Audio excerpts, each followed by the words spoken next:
A gente estava falando sobre a evolução do homem, né?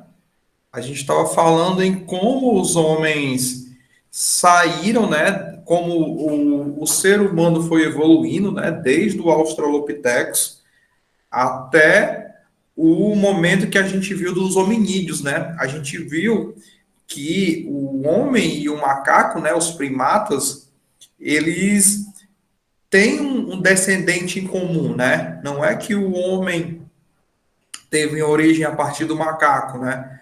O homem e o macaco teve um descendente, né? Teve um ancestral, não é nem descendente, desculpa, descendente é para frente, né? Teve um ancestral é, em comum, né? E a partir de uma certa linhagem, essas duas espécies começaram a se dividir.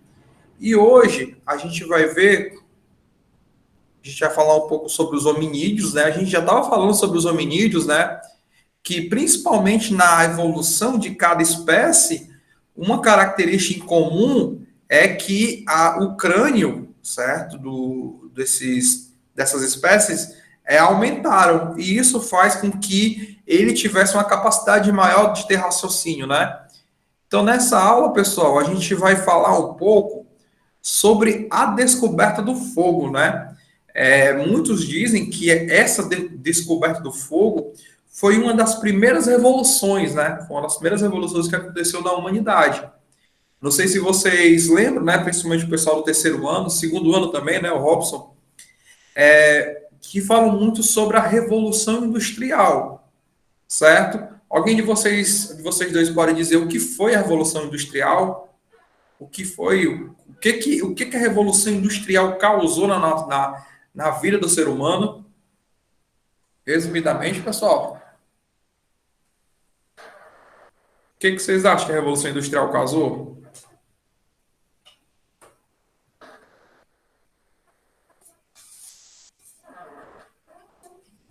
Hein, pessoal?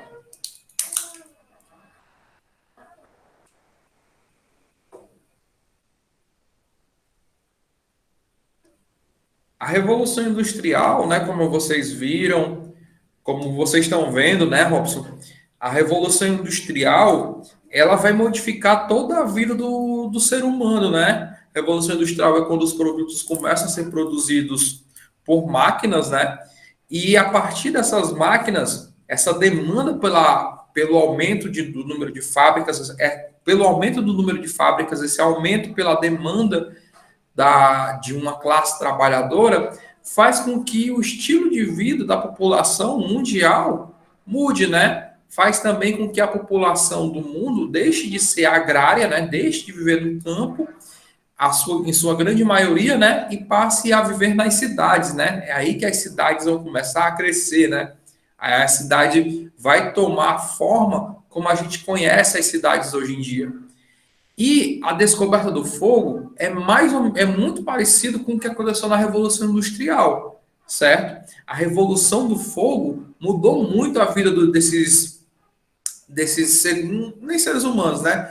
Desses hominídeos, mudou muito e mudou com consequências que a gente vai ver durante os slides, certo? Para você ver, ó, a Revolução do Fogo, a descoberta do fogo teve essa importância, se não maior, do que a Revolução Industrial, né, que é a mais conhecida pela gente. Então, ó, primeiro, o domínio do fogo foi um dos passos mais importantes na evolução do homem, né? E esse avanço ele foi conquistado pelo Homo erectus, né? Não foi nem os hominídeos. Foi um tipo de hominídeo, mas foi o Homo erectus, né?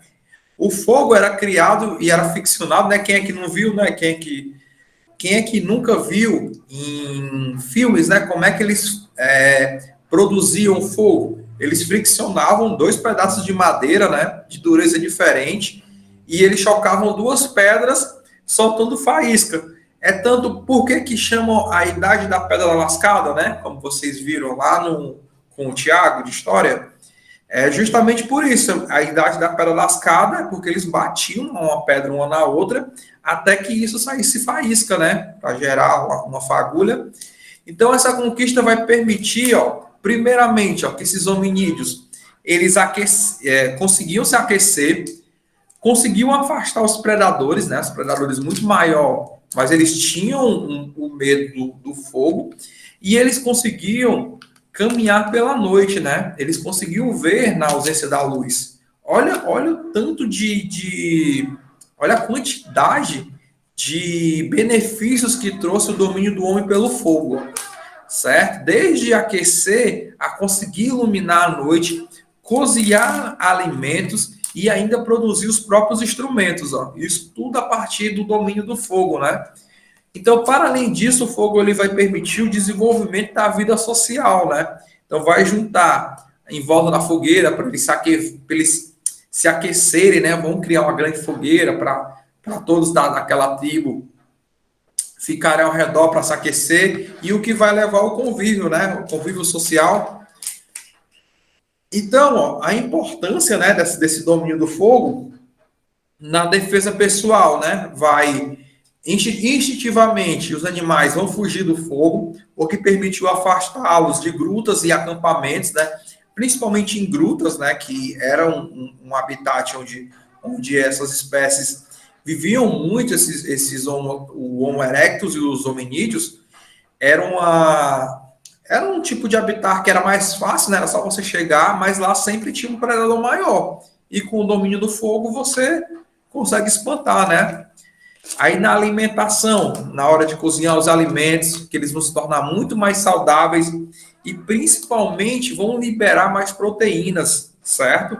Por que a gente não come um pedaço de carne crua, né? Por que a gente assa a carne? Por quê? Porque principalmente quando a gente assa a carne, quando a gente frita a carne, ela passa por esse processo de cozimento, essa carne ela vai soltar mais nutrientes, né? Que o ser humano consegue absorver melhor do que comendo um pedaço de carne crua, né? Ah, professor, mas eu como sushi. Sushi não é a carne crua? O sushi é a carne crua, pessoal, mas ele mesmo assim passa por um processo. Você não vai comer o peixe diretamente assim que matou, você arrancou um pedaço do peixe e vai alimentar e você vai comer. Não sei se vocês já viram, mas o sushi ele passa por um processo para virar o sushi, né? O peixe em si, ele passa por algumas misturas, principalmente por ervas, né? Por alguns temperos, para ele conseguir ser comestível, né? Então, na alimentação, nas técnicas, né, possibilitou trabalhar com maior precisão os objetos que fabricavam, moldando, né, principalmente com o fogo, que eles vão começar a dominar o aço, né, futuramente. A partir disso, né, o fogo esquentando o ferro, e o ferro ele vai começar a se moldar, né, a partir do aumento da sua temperatura. E na vida social, ele vai proporcionar um convívio, né, em volta das fogueiras, entre os elementos do grupo, tornando-os mais unidos e contribuindo para o desenvolvimento da linguagem, né? Então, ó, era o que era possível? Comer carne cozinhada, os dentes já não precisavam ser tão fortes, né? Eu vi numa matéria que esses dentes que a gente tem, né, pessoal, esse que a gente chama de canino, ele vem, é descendente, certo? A gente tem como herança dessa época, que o homem não conseguia comer a carne cozida, como a carne era crua, a carne crua ela é mais resistente, né? Então você precisava de uma força maior. Por que, que os dentes do cachorro eles são mais pontiagudos, né? Porque na época que eles caçavam, quando eram bobos, né? Eles precisavam ter esses dentes mais pontiagudos para conseguir rasgar a carne, né? E o ser humano não. Olha aquela lei do uso e desuso, né? Que a gente viu lá atrás, que quando a gente não precisa mais utilizar uma certa característica do nosso corpo, essa característica deixa de ser utilizada e vai se transformando. Então, os dentes da gente não precisavam ser tão fortes, né? Em vez de você rasgar a carne, os dentes vão servir mais para você triturar a carne, né? E com isso, ó, a capacidade craniana continua a aumentar, né? Aumentou de 900 para 1.100, né, centímetros cúbicos, o que de fato, como eu estava falando, né, não vai precisar de ter maxilares, né, essa parte mais atrás dos dentes tão proeminentes, né, não vai precisar ter um maxilar tão pontiagudo. E o Homo erectus possuía também uma verticalidade mais perfeita, né? Ele conseguia ficar mais ereto, né? Como a gente vê aqui na imagem, ó. Como a gente vê na imagem. Aí o Homo erectus, ele é oriundo da África, né? Ele foi o primeiro da espécie, da evolução humana, a emigrar, né? A gente viu lá na aula do terceiro ano que é emigrar. É quando você sai do seu local de origem e vai para um outro local, né? Ele conseguiu emigrar para a Ásia e para a Europa. A gente consegue ver nessa imagem aqui de cima, né, pessoal? Ó, o Homo erectus subindo. E foi onde foi descoberto seus vestígios, né? Como é que você sabe que o Homo erectus ele saiu da África e foi para outras localidades? Como é que a gente sabe que ele foi para outros países? É justamente por isso, pessoal. Pelo vestígio, né? Pelos ossos que são encontrados.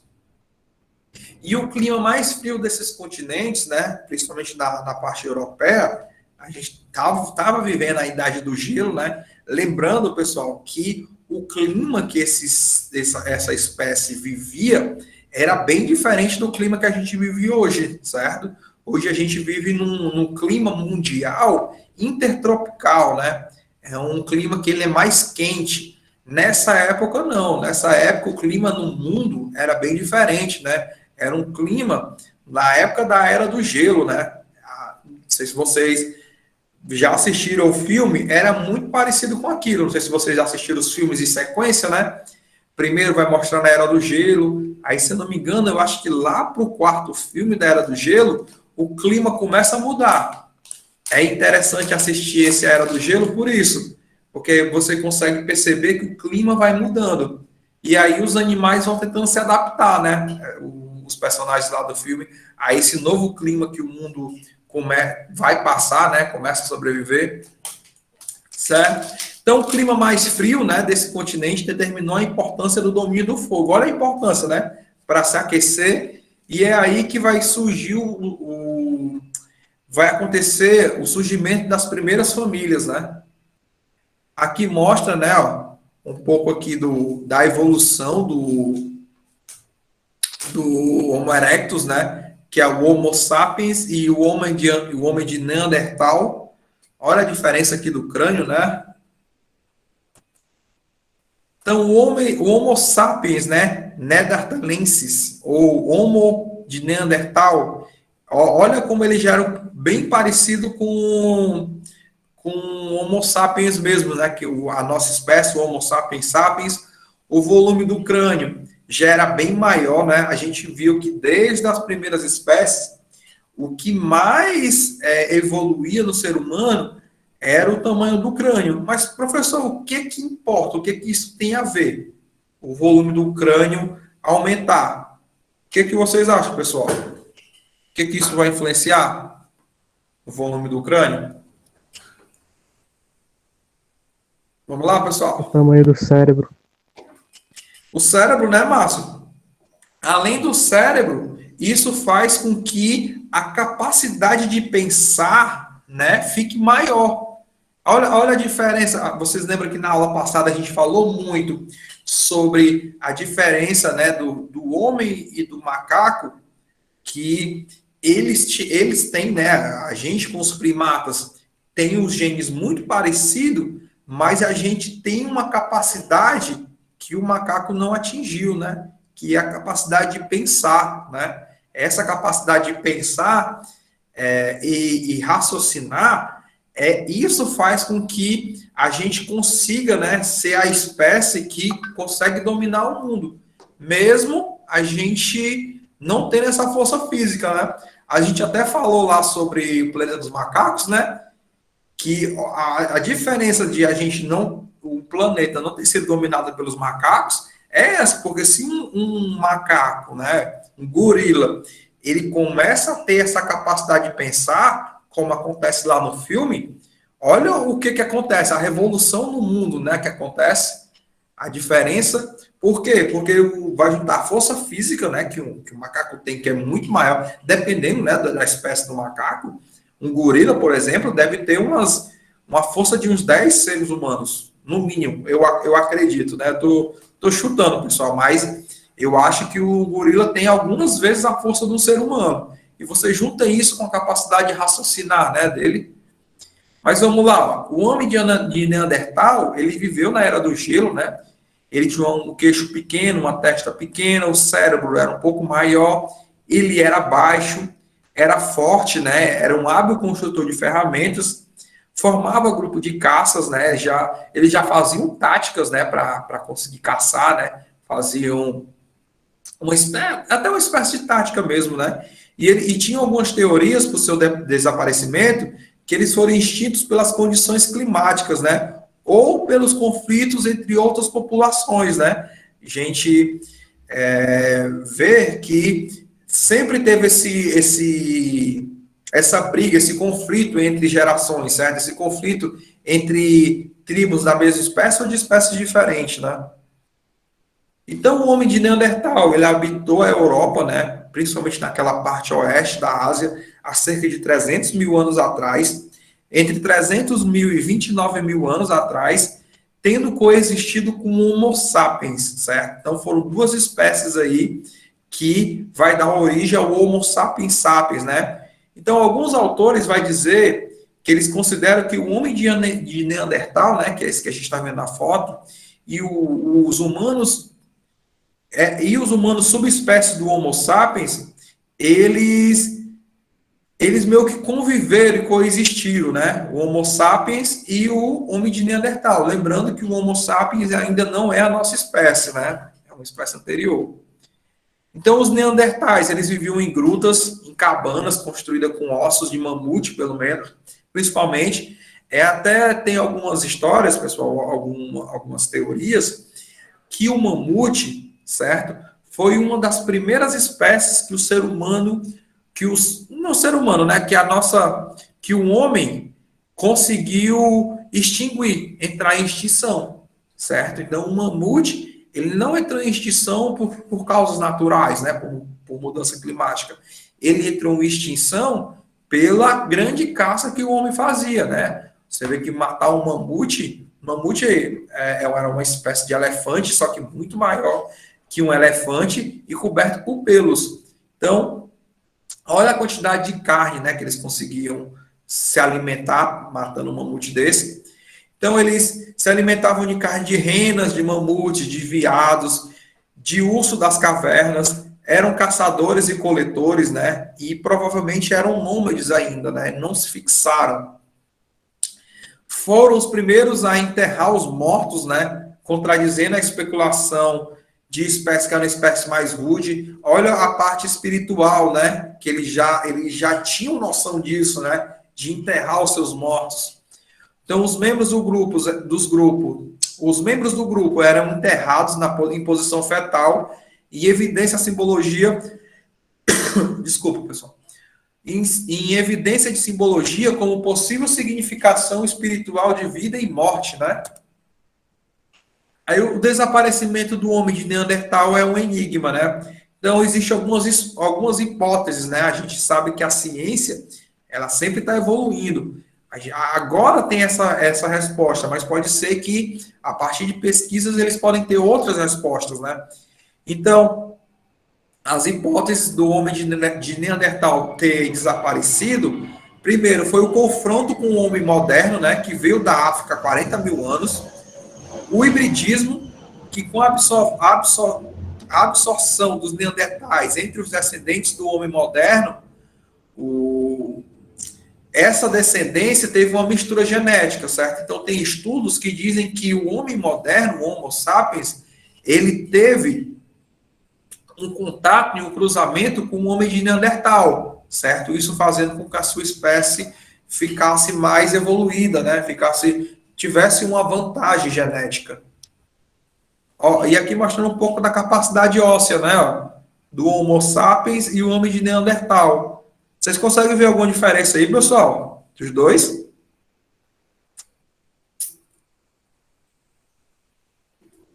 O crânio e os ossos. Os ossos, principalmente da bacia, né? Essa parte aqui na base da coluna, né? A gente vê que essa parte da bacia dele, né? É maior, né? O crânio também, né? Você vê que o crânio do Homo sapiens, ele é Parece que ele é um pouco mais alongado, né? Ele é menor, mas ele é mais alongado, né? O do homem de Neandertal, não. E aí, pessoal, a gente vai falar um pouco sobre o Homo sapiens, certo? Só que já é 2h27. Então, na próxima aula, a gente continua falando um pouco sobre o Homo sapiens. A gente falou sobre o homem de Neandertal, né? O Homo erectus. E na próxima aula, a gente continua, né? Falando sobre a espécie do Homo sapiens, beleza?